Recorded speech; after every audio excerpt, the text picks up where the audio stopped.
قال الله تعالى في كتابه العزيز في سورة النساء: إن الذين يأكلون أموال اليتامى ظلما إنما يأكلون في بطونهم نارا وسيصلون سعيرا. صدق الله العظيم. النهارده في قرية محلة مرحوم إحدى قرى محافظات الغربية احنا جايين نساند صاحب الاستغاثة والمأساة اللي بيعيشها شاب في مقتبل العمر اسمه أحمد رشدي البلتاجي. أحمد ووالدته المريضة بيعيشوا في مأساة كبيرة جدا جدا، لأنه ده قال إن إخواته خدوا ميراثه وجايين نساندهم بالرغم إنه عايش في مكان وحياة غير آدمية. تعالوا معانا نعرف تفاصيل المأساة. ابني احمد رشدي بيلم زباله، بيلم غرد. انا نفسي يعيش زي الناس ما عايش، نفسي يعيش يبقى عنده حته اوضه يقعد فيها بس، يسكن فيها بس، لما نلم زباله كده. عنده ورث وعنده كل حاجه ومش عارف ياخد اي حاجه. اخواته علاء رشدي ومحمد رشدي واخدين كل ورثه ومرمينا في الشارع، قرشنا من البيت ومبهدلنا اخر بهدله. بقالي 17 سنه داخله في المحاكم وتعبت من كتر المحاكم. احنا نايمين فين؟ واخدين حته اوضه بالايجار ساكنين فيها وتعبت والله العظيم.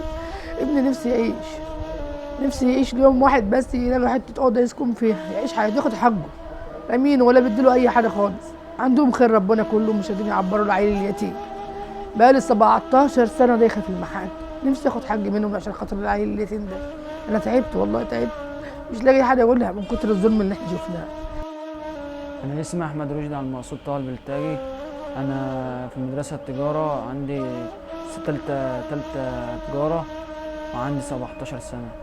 أنا أخواتي كلهم واخدين حقي وعايش في خردة ومش لاقي حاجة خالص، وأنا تعبان نفسيتي ومش عارف أعمل إيه. وأنتوا زي ما أنتوا شايفين أنا متمرمط ومش لاقي حقي. المفروض أبقى أنا قاعد في بيتي ومش لاقي ومش عارف اخش بيتي ولا اروح هنا ولا اروح هنا، وانا خايف الا يجرى لي حاجه واترمى في الشارع، مش لاقي اي حاجه، وانا والله ما عارف اعمل ايه. وانا بالنسبه لي عايز انتحر واخلص وخلاص، انا مش عارف اعمل ايه. وانا زي ما انتم شايفين مؤجر محل وعايش يعني، ممكن صاحب المحل ده يمشيني ومش عارف اعمل ايه والله زي ما انتم شايفين. وانا موجوع من اخواتي. واحد قاعد لي في سينا ومظبط نفسه، والتاني قاعد في مش عارف فين ومظبط نفسه بفلوسي، وانا قاعد بلم الزباله من الشوارع وشغال وبتمرمط في الشوارع عشان اجيب الجنيه ومش عارف اعمل ايه والله. شوفوا لي حل يا جماعه بالله عليكم والنبي. زمايلي في المدرسه بيضحكوا عليا ويعريوني في المدرسه ويقولوا على انا بلم الزباله وشغال في الخرده، ويضحكوا عليا ويجوا في الشوارع يتريقوا عليا ومش عارف اعمل ايه. انا مش قادر استحمل اللي انا بشوفه ده، مش قادر ابقى انا عندي ده كله وابقى بتمرمط ده. انا مش قادر استحمل ده كله، انا بتمرمط. والدتي زي ما انتم شايفين يا جماعه عاجزه، وابويا جوز امي، ابويا اللي رباني من صغري، وانا حبيته وهو حبني ورباني من صغري، ومن ساعتها هو اللي يجري ورا حقي ومفيش الا هو وامي. ولو جرالهم حاجه انا هترمى في الشارع، مفيش حاجه تسندني، مفيش اي حاجه. اولا انا حابب اشكر حضراتكم على سرعه استجابتكم لنداء واستغاثه احمد ووالدته، ومجيئكم الى قريه محله مرحوم، ومجيئكم الى هذا المكان المتواضع اللي عايش فيه احمد ووالدته مع زوج والدته. الحكايه كلها بدات في ان كان احمد طفل رضيع، وربنا سبحانه وتعالى توفى والده المرحوم رشدي عبد المقصود البلتاجي، وكان عنده وقتها 1.5 سنة. لكن للأسف إخواته علاء ومحمد رشدي عبد المقصود البلتاجي استولوا على ميراثه بدون وجه حق، وقاموا بطرد والدته وبطرد أحمد من المنزل ومن الأراضي، وامتنعوا كمان عن إعطائهم حقهم في إيجار الأراضي الزراعية اللي بيمتلكوها.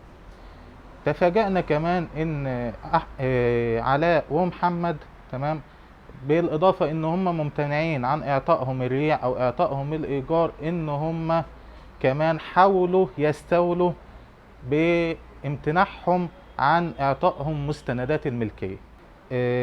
جولي المكتب بتاعي ومعاهم القضية، وكانوا لا يمتلكوا حتى مستند واحد يثبت أي ملكية من ملكياتهم. واحنا بفضل الله بدأنا وخضنا القضية معاهم واحدة واحدة. واسمح لي ان انا اعرض لحضرتك المستندات واحدة واحدة اللي تثبت ملكية احمد من اول اعلام الوراثة الخاص بوالده. تمام، ده لو حضرتك تقدر تقرب الكادر عليه. تمام، ده اعلام الوراثة الخاص بوالده اللي بيثبت ملكية احمد، او ان احمد احد الورثة هو ووالدته. احمد احنا تفاجأنا واحنا بنبحث الملكية بتاعته، تفاجأنا ان احمد يعتبر مليونير. احمد عنده ارض تتخطى الفدان، وكذلك والدته. لكن للأسف اخواته حاطين ايديهم على الارض، وحاطين ايديهم على الدوار، وحاطين ايديهم على البيت الخاصين بوالده رحمة الله عليه، ومش عايزين يديله اي حاجة. حاولنا نتفاوض معاهم بكافة الطرق الودية، وحاولنا ان احنا نتوصل لحلول. قعدنا مع شيخ البلد، وقعدنا مع العمدة، وحاولنا نتوصل حل وتفاوض ان هو يرضي جميع الاطراف، لكن بدون اي فايدة. خضنا طبعا في المحاكم كتير من السنين، لكن للأسف طبعا في اجراءات بطيئة جدا. احنا بقالنا سنين في المحاكم بنحاول ان احنا نتحصل على احكام. احنا بالفعل تحصلنا على حكم ضد محمد وضد علاء، ده الحكم الخاص بيهم. تمام، ده جنحة امتناع عن تسليم ميراث. صدر الحكم بحبس كل منهما سنة مع الشغل، واتأيد كمان في المعارضة. يعني احنا حاليا امام حكم واجب النفاذ. احنا عايزين ان جهات التنفيذ تتحرك معانا وبسرعة ان احنا نتحصل على حق احمد. يعني انا عايز اوضح لحضرتك كمان نقطة، دي اخر قرارات من الجلسة صادرة من النيابة الحزبية. تمام، وفي احكام كتيرة كمان في المكتب ده، ديت الاحكام اللي معايا دي. الاتنين القرارين دول بس احمد ليه 176,000 واجبين النفاذ على علاء ومحمد اخواته. يعني يا فندم احنا احمد المفروض يعيش عيشة محترمة، عيشة كريمة، مش العيشة اللي هو عايش فيها للأسف. فلذلك أنا من هنا واسمح لي إن أنا أناشد السيد رئيس الجمهورية والسادة المسؤولين بسرعة الاستجابة لاستغاثة أحمد في تسليمه الحصة الميراثية الخاصة بيه، إن هو يقدر يعيش حياة كريمة زي ما إخواته عايشين. للأسف إخواته مستوليين على حقه. أحمد عفيف النفس، مش راضي يمد إيده لحد. فاحنا من هنا بنناشد السادة المسؤولين، وانا اعلم يقينا ان السيد رئيس الجمهورية رجل ذو قلب رحيم ورجل ذو بصر وبصيرة، وانه سيستمع الى ندائنا بالتأكيد. فارجو من سيادته سرعة التدخل وسرعة تدخل المسؤولين في الاستجابة لنداء واستغاثة احمد. وانا بضيف كمان ان يا فندم نداء للسيد رئيس الجمهورية خاص من السادة المحاميين. يا فندم نرجو النظر إلى قوانين الميراث، نرجو النظر إلى إعادة قوانين الميراث بأنها تصدر واجبة النفاذ. ما نتركش هؤلاء مكبلين بين أيادي ناس حبوا إن هم بس ياخدوا حقهم. ما نتركش هؤلاء المستضعفين في الأرض. ده رجاء من سيادتكم، وشكرا لكم.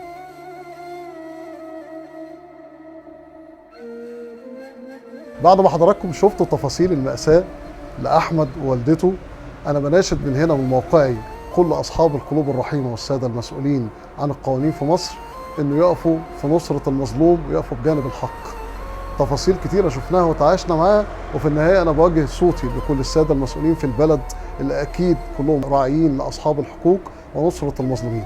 شكرا.